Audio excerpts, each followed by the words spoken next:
আসলে কি চাইতেছে, উপরে উপরে ঢং ধরে অভিনয় করে ভিতরে ভিতরে ছাত্রদলকে যদি সন্ত্রাসী বাহিনী হিসেবে ব্যবহার করে এইরকম হামলা করতে চায়। একটা কি মারছে হয়, ইট দিয়ে মারছে অথবা রড দিয়ে মেরে এটা ভাঙছে। ভাঙার পরে এখানে তো পুরো গাড়ি এখন ওপেন, দ্বিতীয় আরেকটা ইট যদি মারতো, এখানে আমরা 6 জন ছিলাম, সংসদ সদস্য ছিল, আমি নিজেও ছিলাম। 6 জনের যে কাউকে যদি আরেকটা ইট এসে লাগতো, লোকটা তো সাথে স্পট ডেড হইতো। তাহলে শেখ হাসিনার মতো করে তারেক রহমান এখন ছাত্রদলকে খুনি বাহিনী বানাইতে চায় কিনা, এটা তারেক রহমান সরাসরি বলুক। যদি বাহিনী বানাই দেয়, তারেক রহমান ঘোষণা দিক, আমরা তাহলে ওইভাবে প্রস্তুতি নিব। আমরা তো ভাবি নাই যে ছাত্রদলকে তারেক রহমান এইভাবে সন্ত্রাসী বাহিনী হিসেবে ব্যবহার করবে, আমাদেরকে ওই প্রোটেকশন নিয়ে চলতে হবে।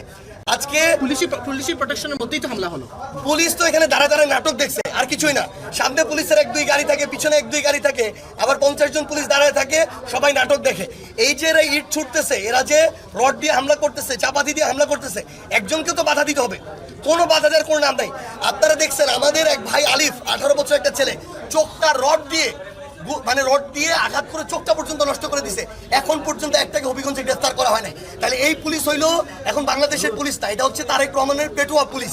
এখানেও ওই পুলিশের ওই একই ভূমিকা। তাহলে তারেক রহমান বলুক, সে আরেকটা একনায়কতন্ত্র কায়েম করবে, স্বৈরাচার কায়েম করবে, এবং এখানে তার রাজত্ব কায়েম করতে চায় শেখ হাসিনার মতো। তাইলে আমরা আমাদের মতো আমরা পদক্ষেপ নিব, আমরা ব্যবস্থা নিব, আমরা আমাদের রাজনীতি ঠিক করবো যে কিভাবে রাজনীতি করা লাগে। এখন তো আসলে আপনারা কানাইঘাটে যাওয়ার কথা ছিল, সেটি আসলে কি হবে? এটা আমরা আমাদের জায়গা থেকে এখন একসাথে কথা বলে সিদ্ধান্ত নিয়ে জানাবো।